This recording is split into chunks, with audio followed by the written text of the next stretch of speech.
So, we missed last week because of some snow. I hope y'all had a good snow day. I hope you had a great 2-day school week because you had Martin Luther King Day off and then 2 days off of school. Me and Wesley had a fun time. It's okay. It's actually 1.5 one day. Oh, yeah. So, does anybody remember what we talked about the week before that? Was it that time you took that long story how you went on a trip and then you took 9 hours to get back? Yeah. Race cars. Yeah. And then that person got y'all lost. Yeah, because they want to pay for the interstate part. So y'all remember the story? What were we talking about? How stupid that guy was.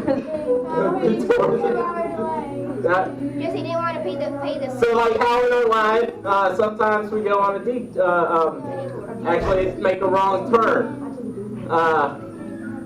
in our journey of life. So tonight we're going to talk about detours.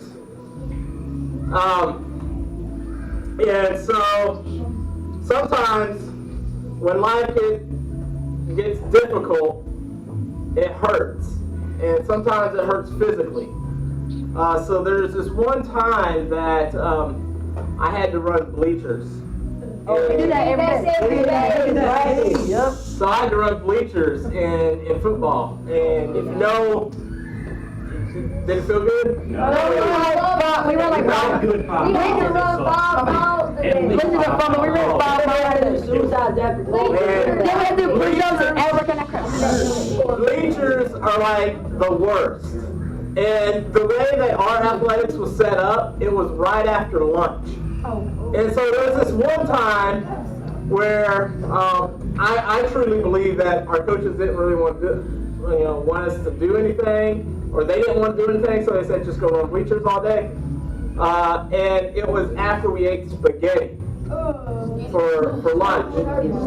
So, anyways, we had these bleachers, and we had to run up this one side, the handicap ramp, and then go up and down, up and down, up and down, run down the other handicap ramp, run around the track to the opposite side, run up and down, and then come back. We had to do this multiple times. And I was a lineman, and I was still about the same size as I am now, maybe a little bit slimmer, but not as much. But I was center at the time. So I was a lineman, and linemen, there's a reason we're linemen. We don't want to run very far, all right? Is that right, Jamel? Especially Paul White. Yeah. That dude was the football team on the last game. We don't want to run very far.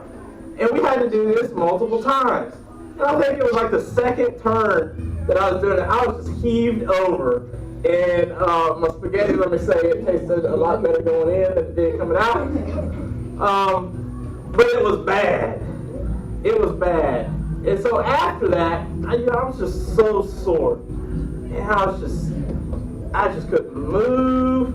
And that next morning I was supposed to go hunting. And I really wanted to go hunting that morning, but I just couldn't get out of bed. It was just, that pain was all over me. I just felt like junk. I felt bad.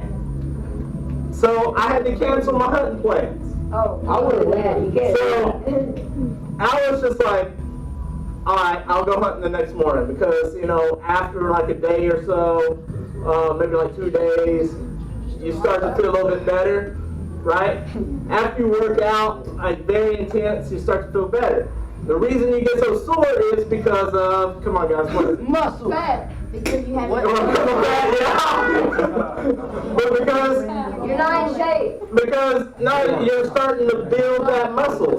See, when your muscles tear, when your muscles rip, they start to regrow back, and that's what causes the pain. Because you're getting stronger from that. I was just in so much pain I couldn't move. But I had to constantly remind myself, because of this pain, I'm going to be a little bit more stronger. And that, even after you lift weights, if you just bench press a lot more than what you used to, right there, it starts to hurt. You get that. Everybody gets that. It's in athletics. Pain makes you stronger. But getting stronger hurts, right?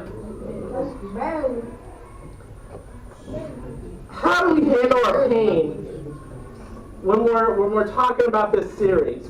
How do we handle pain in our lives? Let's not just look at the physical side. How do we normally handle pain when it comes up in our lives? Yes. Ibuprofen. No, ibuprofen. What's it called? Ibuprofen. I didn't mean to say ibuprofen. I meant to say, Listen, Jackson, what do you got, Jackson? Well, what I try to do, I try to pray about it.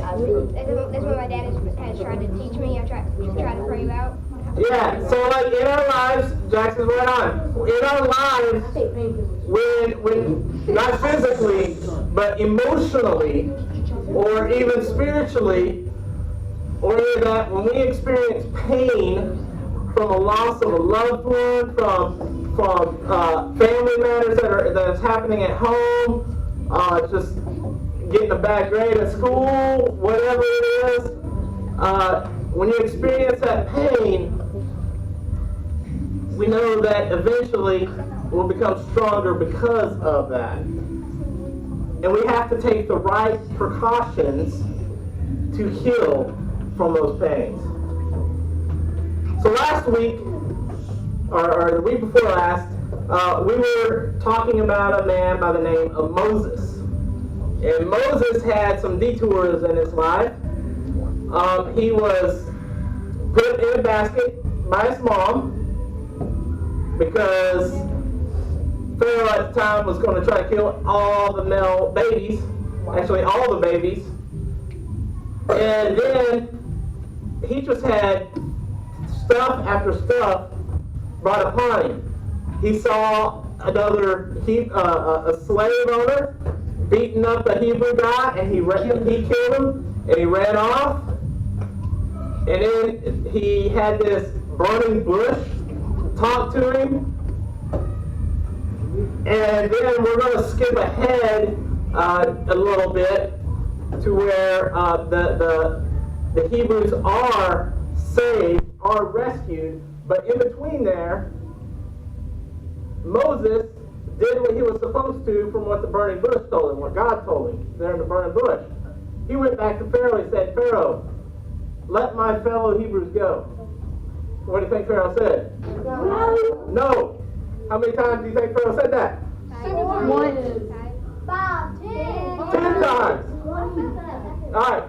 So Pharaoh said that 10 different times. And then each time that Pharaoh said that, there was a plague that happened. Whether it be locusts or boils, nasty boils on their skin, or flies, gnats, water turning into blood. Animals die too. And then the very last plague was death from the children. Then finally Pharaoh said, "Y'all get out of here. Y'all get out of here." So tonight we're going to talk about where the Hebrews are. God said, let me back up. Those 10 plagues, a very interesting fact, and I'm going to kind of side skirt right here. Very interesting fact. 10 plagues, 10 commandments, they all interact with each other, okay? Everything in the Bible interacts with one another. All right? So tonight, the Hebrews are going to start this journey to leave Egypt to a place God called them to go, to the Promised Land.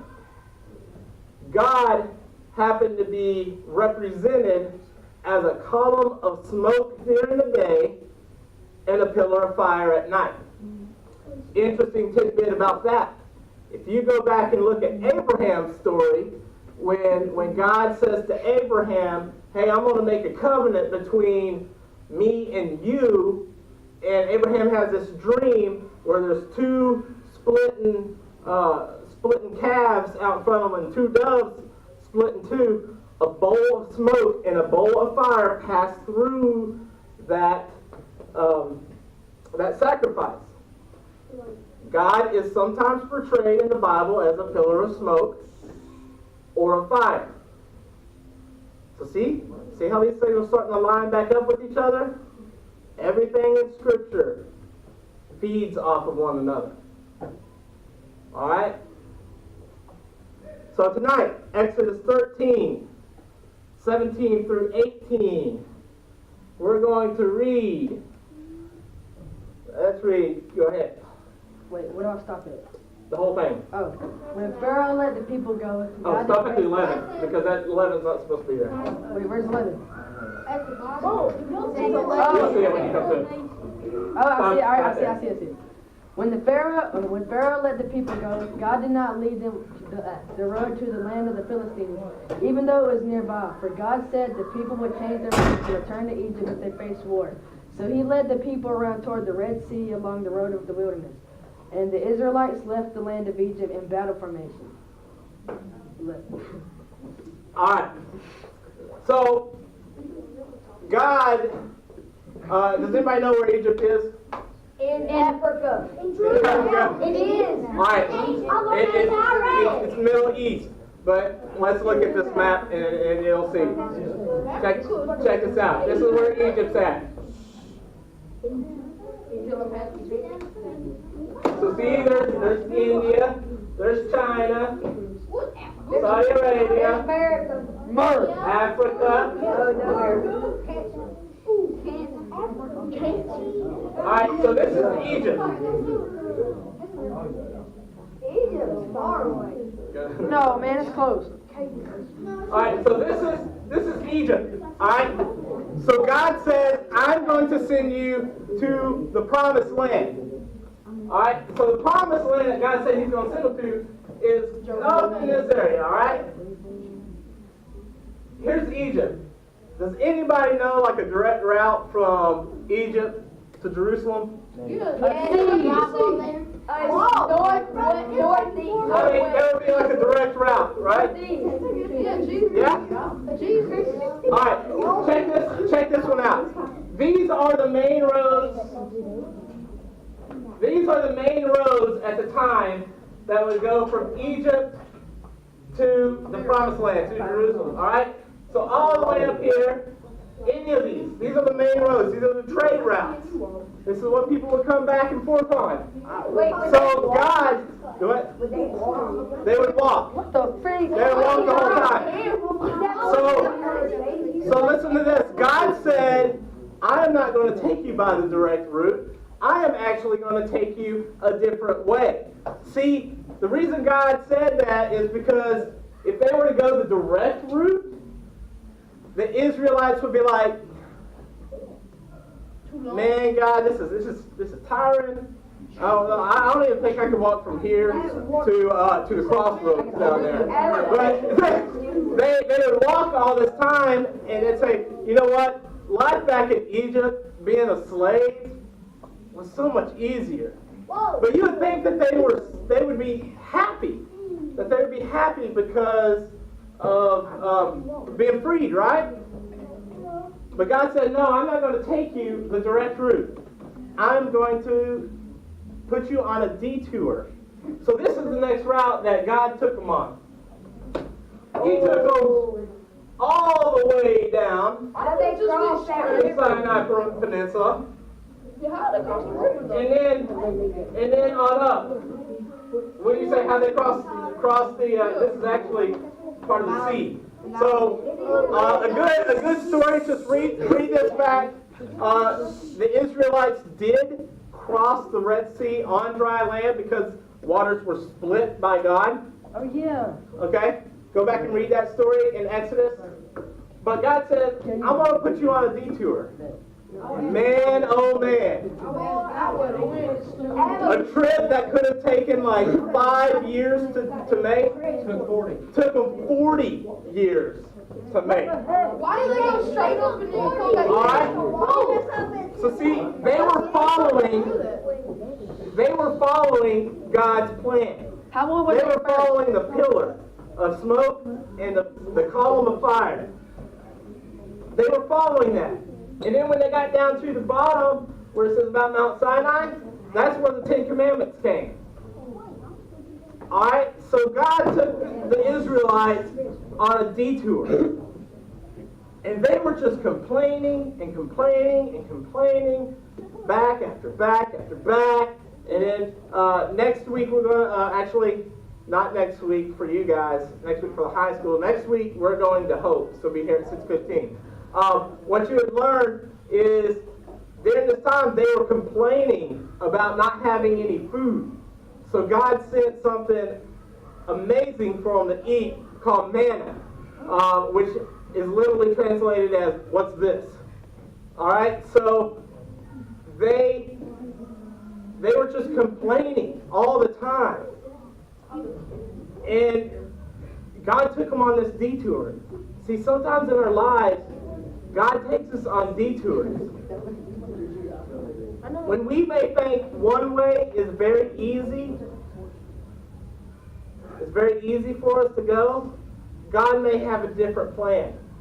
He may take us through some mountains. He may take us through some valleys, some dry places, some places that hurt. And for the Israelites, this hurt.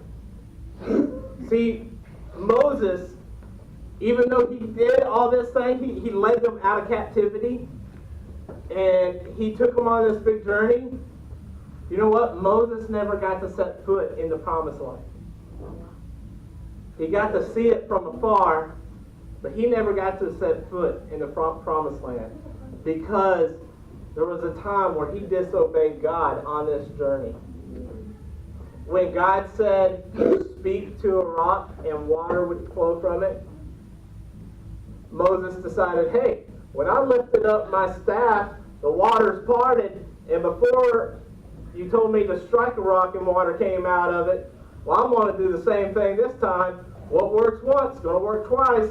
So he took his staff and struck the water, or struck the rock, and water flowed from it. When God specifically said to speak to the rock, to talk to the rock. And so because of that, Moses wasn't able to enter the promised land. However, he was able to look at it. But when life takes us on a detour, always remember that God has a destination for us ahead. And it might not be the way that we think it should go. So let me tell you a little story. I'll get to y'all's questions in a little bit. Let me tell you a little story. I used to work at a place called Mid-City Service Center. And what that was an auto repair shop. And when I was there, I had a manager by the name of Tam. T-A-M. And so Tam was a bigger lady, and she was fierce. I'm telling you, she was a monster. Okay? Like, she would ask me to go do some crazy stuff, and I thought, hey, this is ridiculous. You know what? I can go pick up these parts in this order, and she told me to go do it in this order. It was just some weird stuff. It was crazy. I was very upset pretty much every night I came home. You can ask Katie. It was a pretty bad time in my life. But Tam was just, she was getting on my nerves. I mean, there's sometimes where like I wanted to do that, but I withheld. But she was just kind of crazy. You ever had that crazy person kind of tell you what to do? Yes. But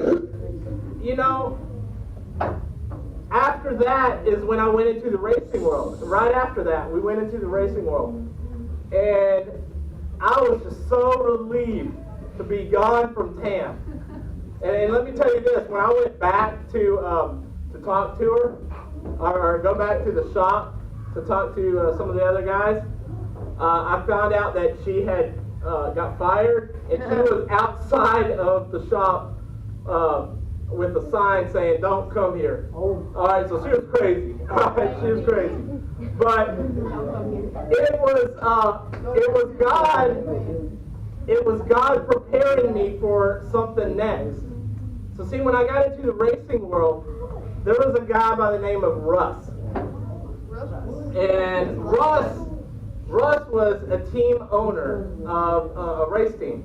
And I like to ride with race teams. I like to go to where we were going because then I didn't have to drive my own vehicle. So I like to ride with them a lot. And there was this one trip we were going on. I was driving through Chicago. I was the first guy to drive.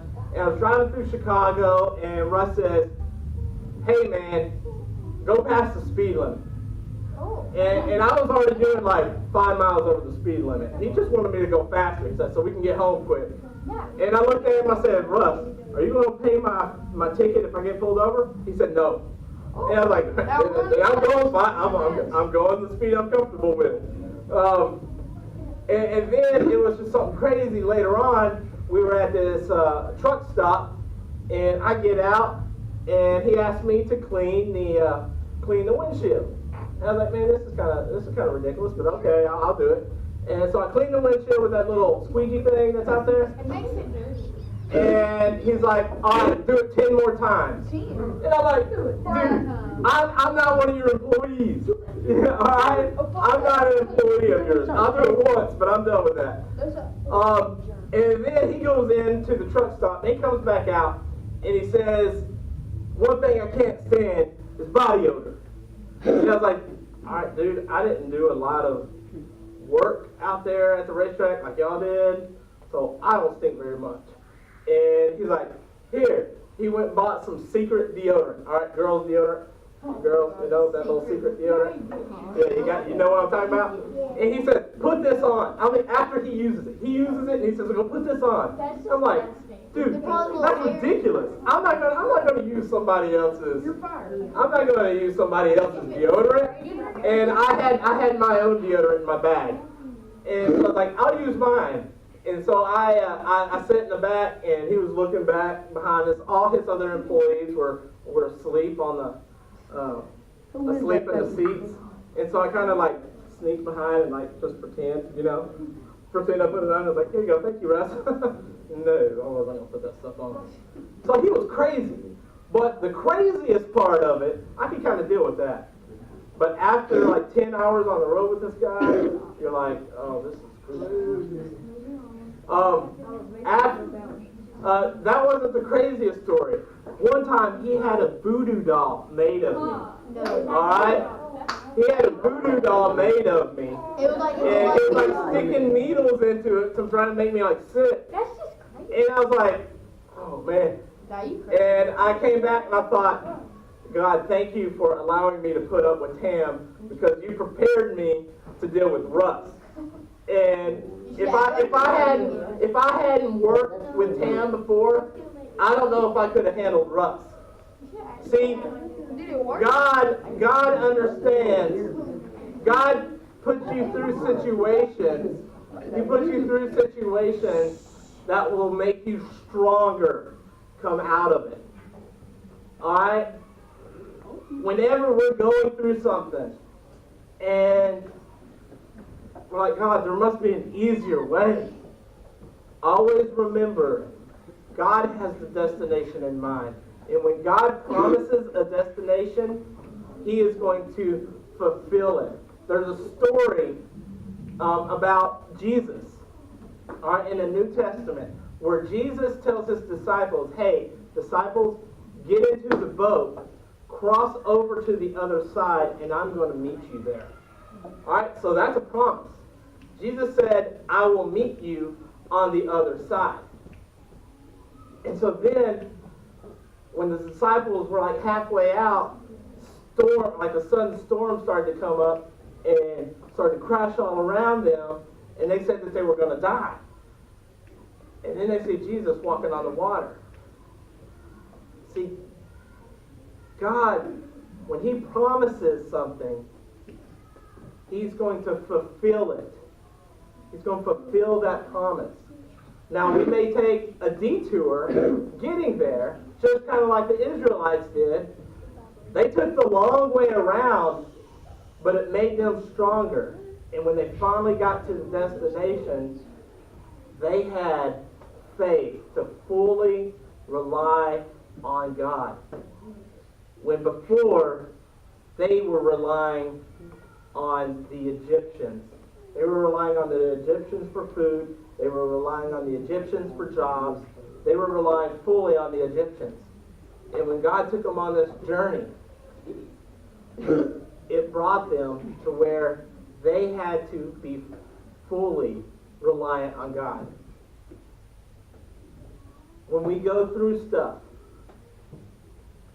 and it's painful, when we go through a loss of a loved one, or a breakup in family, or hurts, God always has the destination for you. And He says, you're going to come out of this storm stronger than you were before you went into it. God can use your pain to prepare you. And that's what I want you to know. No matter what pain you have or what you're going through right now, He can use it to prepare you. Alright? Yep, Katie. So what you're saying is, like, even though you go through hard times, listen to God and be prepared. Listen to God, to fully be prepared for Him. So when we're going through these tough times, ask yourself some questions, okay? When you're going through these times. You might not be going through them right now, but I guarantee you will. Ask these questions. God, what are you preparing me for? What is on the other side that you have? And then next, God, what can I be grateful for? Because let me tell you, what you're going through right now is nothing compared to what other kids are going through all across the nation, all across the world, even right here in town. What you have, be grateful for it. Because there's kids in your school that are going through, and maybe even you, that are going through some tough, difficult times, and you don't even know. Because they aren't willing to let anybody know what's happening. There's some kids at your school that are getting beat by their parents. There are some kids at your school that are getting starved by their parents. There's some kids at your school.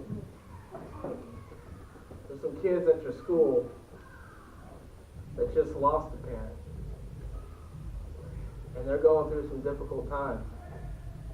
And so when we see these kids that may act weird, and we may think that they're weird because they're acting all this way, just always remember,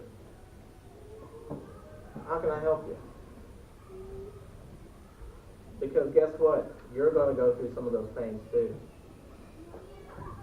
Maybe not the exact pains that they're going through, but you're going to have some pains on yourself, and you want somebody to come up alongside you to help you through it.